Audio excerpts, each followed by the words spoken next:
Okay, I'm with Catch a Swan in Las Vegas. Keith here for Beat the Casino. We just got done with our Casino Crush meeting, and we had a great time and met with a lot of great players out there, a lot of winning, played a lot of casinos, and it was a real successful event for those who missed it. But there'll be others. We'll be back in Vegas again, certainly. But we learned a lot of things, and Catches Kevin here. He always comes up with these new novel ideas of how to stay in the game and best how to think in the game and what to look for. And Kevin, I know we have the 10 best bets, which of course is a big flip chart, but you kind of condensed it down and got even more information on it, and that you use now, I noticed when you were out there. So we wanted to introduce the players who are following our channel, the Baccarat guys here. What's your latest, greatest way to make sure you don't miss anything in the game? What are you using now? You had that little piece of paper there. Yeah, Keith. I mean, so we started this out with the concept of taking a playbook, taking a list of things to look for when you play a shoe. Okay. And I think probably somewhere around 1 in 8, maybe 1 in 10 now, use any kind of a scorecard. Yeah. Most people just look at the tote board and go, whatever, or they look at it and they go, what's he doing? What's she doing? What's my, Right. And Yeah. so it's more, they're looking for patterns and they're looking for things, anomalies and stuff like that. But the idea for me has always been, for many years now, has been, you can bring this right to the table and nobody's going to say anything to you, but why not have I'll call it a cheat sheet. It's not a cheat, but we used to call that in college and stuff, a cheat sheet, a list of things, to look at. But, right. Why not just boil it down to the size of an index card? Yeah. Okay. Right. There you go. And yeah, go ahead. I'm sorry. Yeah, just lay that down on the table next to you. Yeah. So I mean, you're trying to decide whether you should make a bet or not. Is there something that is compelling you to make that bet? Is there one thing that's just standing out that says make that bet? Right. And it also keeps and that's an exhaustive list. That's just not the 10 best bets. I know you've incorporated the derived roads into that. I mean, there must be, I don't think there's 30, but there's probably right around 20 things that you're always keeping an eye on. That have proven to pan out for you in games. And, again, if you could take something like this with you and you can tweak it for what you like to do. I know, of course you have strong side and, opposite time before last and some other things. And of course the power of threes, which is a great real strategy that, we kind of really evolved exceptionally well from Beat the Casino with GBO9 there in Australia and stuff, and a V87 and everything else that's on the card. But it acts as a reminder to tell you to keep looking at pretty much everything. And, one of the things I think that we've learned over the past couple years, maybe 2 or 3, is that we can't dismiss the derived roads either. That's that's I didn't dismiss them. I just didn't understand what to do with them. And I finally figured it out. And once I did, I was like, oh my gosh, 20 years late. I'm worrying about that, Yeah, I know. And there's a lot of the concepts. There's a lot of the concepts that come over from the main road that translate even better over to the derived roads. Because on the derived roads, it's, a lot of times we'll notice the streaks or I guess I should say, not necessarily the streaks, but the patterns that we see evolving on the derived roads are either shorter or longer, collectively or more so than on the main road, and we've seen that. We said, look at that. 20 in a row on a derived roads, or 20 blues, or 20, and it's not as easy to see on the, it may present itself differently on the main road, but, your card and what you use to trigger your mind and what to look for is just really kind of a great thing to do. And of course, we encourage everyone to make their own up. Find your best bets, and then, come to the forum and watch the pros and get insight from them. But it's certainly a great thing to do. What are you calling it anyway? Did you give it a name yet? Well, I just made up a name because it's the size of basically it's the backside of it. It's an index card. Okay. So I made up a name. I just called it index card Baccarat. That's all. Index card. Oh, okay. So that's the thread. So, everybody's, I think most 10, the 10, so to speak, best bets that everyone watches are on that. But I'm going to look at it here and let everybody know what your favorites are, at least some of them. Strong side bank, of course, you're always looking for strong side player. Now I'm looking at it here because you sent it to me on the phone. Opposites strongs, repeats are strong. So, that's kind of a main road. Now, let me ask you, just for everybody who's watching, do you translate, and I wanted to ask you when we were playing in Vegas, but do you translate those to the derived roads, like strong side red or strong side blue, opposites strong and repeats strong? Do you use the same criteria for derived roads with those 4 statistics? Absolutely. There's a couple things. Number one, every Baccarat player is in some way, shape, or form a pattern player. Okay. Yeah, I think so. They're for symmetry and patterns that have happened previously in the shoe. Okay.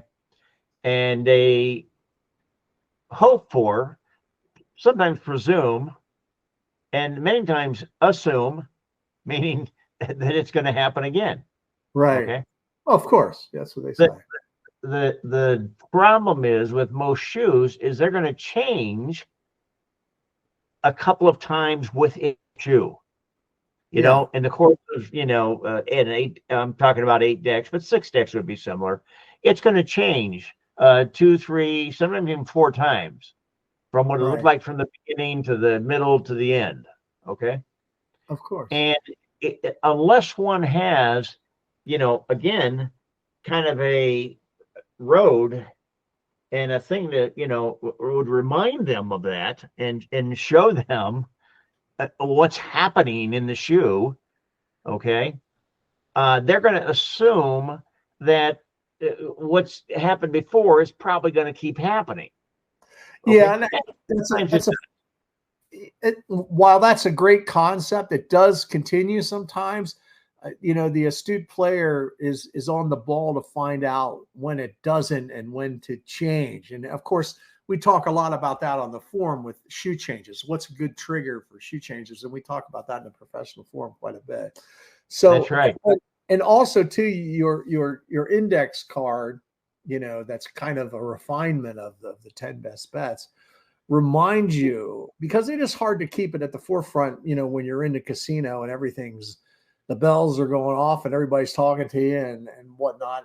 It's easy to lose track of what you should be thinking and watching. So that's a great thing to remind you of. Hey man, is this a shoe change coming up? Let me look at some of the things that may be approaching coming up in this shoe. I mean, you can reduce it to the size of a credit card if you want to. You can do it whatever you want. However fine print you want to be looking at. Exactly. The other thing that is really a huge advantage that we've discovered on the Beat the Casino forum is that so many people play Baccarat backwards. By I mean backwards, they are playing for something that all the articles and stuff are about, all the, literature and the internet and the videos and the whatever. It's called regression to the mean, which simply means over a period of time, it's got to go back to 50-50. Right. And that's true. That is true. I agree with that. Whether it be Yeah. opposites and repeats, whether it be banker and player, okay, whether anything you want to talk about, it's probably going to go back to 50-50. But it's not. We're playing the short term. Shoot. We're not playing the long term of many shoes if you tape them all together. You know what I mean? Right. Yeah. So the important thing is to be looking for what is the farthest thing from 50-50 that is happening in the shoe. And it could be the bank's 12 and the player's 3. Yeah. Something like that. It could be the opposites or 19, but there's only been 12 repeats. Now, that may not sound that big of a difference, but man, that's 7 units you could pick up if you got on that, Yeah.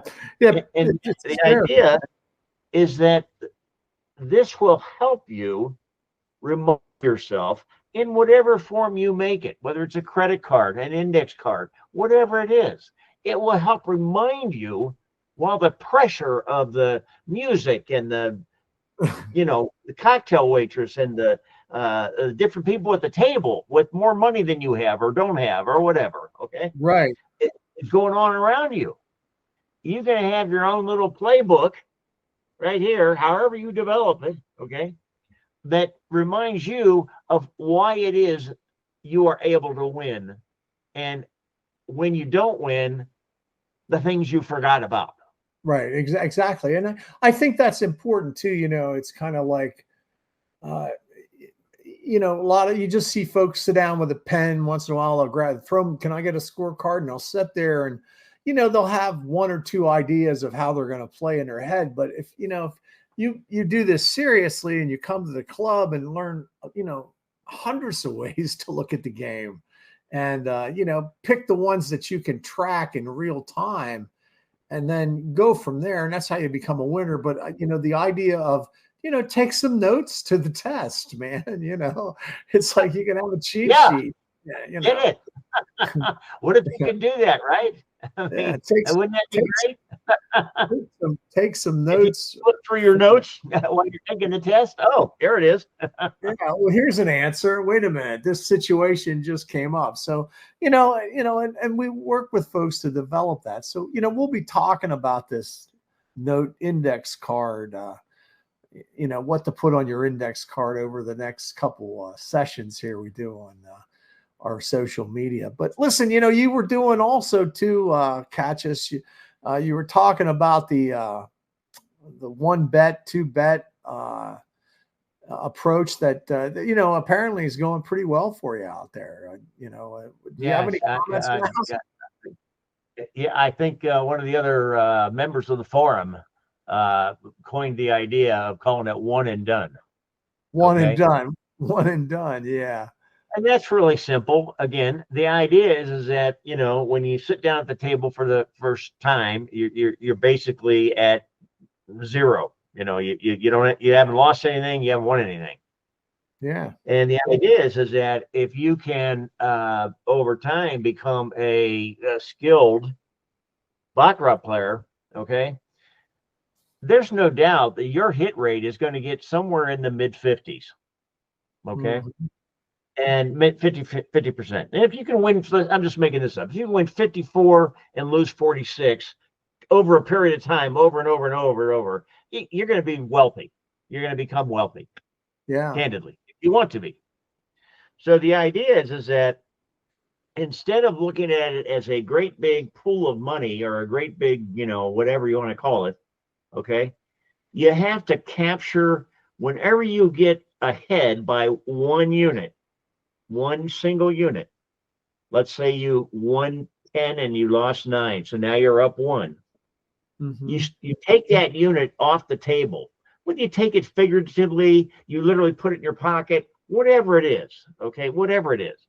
You've got to take it away and start over at 0. Yeah. So your next play, if it was 10 and 9, that's 19. Okay, bets that were made. Your next play is not number 20. It's number 1 again. Yeah. You want to keep resetting. You want to keep resetting. And just the psychological. I mean, I have a lot of guys tell me that if I do hit and go, I do better, and Yeah. they say, like I know Action Mike was telling me the other day, he goes, I have a goal this month. I did good last month. I'm gonna do 200-300 a table or 200-300 a night or whatever it is. But when I get 200, I'm gonna lock that in and reset and think I'm starting over. And it'll tend, while it seems like a head game, it's really not. That reset actually has an effect on, what you're looking for. You'll tend to make better bets. You'll tend to be more cautious with your bankroll, and perhaps some of the success by playing that way is related to that. Either way, it doesn't matter. It does seem to work better than setting down. Here's kind of a little secret. I mean, it's not a secret. I didn't make this up, by the way, but it's what when I learned about this and I was told, it makes sense. Is no matter what you do, if you're a good player, I mean, if you're a knowledgeable player, you Right. should be able to win about 50% of your bets. Yep. Okay, about 50%. Remarkably, if you really focus on just out of the box winning your first bet, Right. you will be amazed at your percentage of first bets you win if you are focused, if you are paying really good attention, if you are letting bets go. I don't know, that's not good. No, that's not that. That's okay, but you know what I mean? If you are really like, okay, this is the best bet, and the derived roads can show you that, okay? The patterns can show you that. There's a lot of stuff. There's a lot of clues. There's a lot of things that you need to be looking at, okay? Yep. Whatever they are to you that matter. We on the forum have a whole series of things that each of us feel are, are important things, if you will. Okay? Yeah, absolutely. So once you lock in that mentality of, I just need to get the +1, Yeah. meaning you win one more than you've lost, and then you take that off the table, whether it's physical, mental, emotional, whatever. Maybe you get up and leave and go to another table. Maybe you say, oh, I'll stay in this shoe, or I'll come back in 5 minutes, whatever. Maybe, whatever you want to do. I don't care. Sure, absolutely. The idea is that you're going to be amazed at how it improves, or what I call retention rate. Meaning, how many times have we sat down, you and me and a bunch of other folks, and wow, I won 3 units. Oh, I won 4 units. Okay. Well, first mistake you make is just start betting. Let's increase our unit size right away. Second mistake you make, oh, yeah, okay, I lost that, and I'm down to +3. I lost that too. Now I'm down to +2. I won one, I'm +3. Oh, now I lose 2 more. I'm down to +1. You know what I mean? Pretty soon, how many times are you minus? You're just itching to get there playing that way. Absolutely. Many more. I mean, it happens so much because you get caught up in the, wow, I think I finally figured it out. This shoe, I got this figured out, Yeah. Cards don't know what you got figured out, or you don't know, or they don't know what you don't know. They don't know. But no, it's interesting. We talk a lot about it on the players forum, and we're getting a lot of tremendous insight, along with, to your point, what's on that card and what are the things to look for. And we really followed that strategy. Although the index card wasn't about. We didn't really talk too much about that out there because you just kind of came up with that idea after you came back. So kind of condensed the 10 best bets into the index card and then add more to it. So it's cool stuff. We have a big thread on the forum about it. I know it's kind of exciting, and folks are saying, it's not really like analyze this statistic and look for this and do this and do this. It's like more of a psychological approach to the game about how you're approaching the game holistically and looking for a way to capture more units and more money. So it's a great thing. We'll talk more about it in the upcoming weeks here. We want to get back now that you're back in Vegas. I'm back home here too. So we'll be on and give you some more insights into this. Hey, if you want the real insight, though, come on down to the forum. How about it, Kevin? Absolutely. I mean, that's the links below. So click the that. subscribe button here to me and Kevin, the Baccarat guys. I guess we got to get back to that, buddy, and let everybody know we'll be back. How many videos do you have now, Keith, on different social media platforms? I don't know, 600, 700, something like that. That's just for the players, I mean, it's funny we talk about that. It's like we got, if you want a system, chances are we got, we got it in the forum anyway. There's nothing new. It's all everybody comes up and they give it a different name and call it something else. We've looked at every statistic, not everyone, but new ones keep coming up and new ways to think of the game. But the best ones are certainly on the private forum with the pros. But the important thing is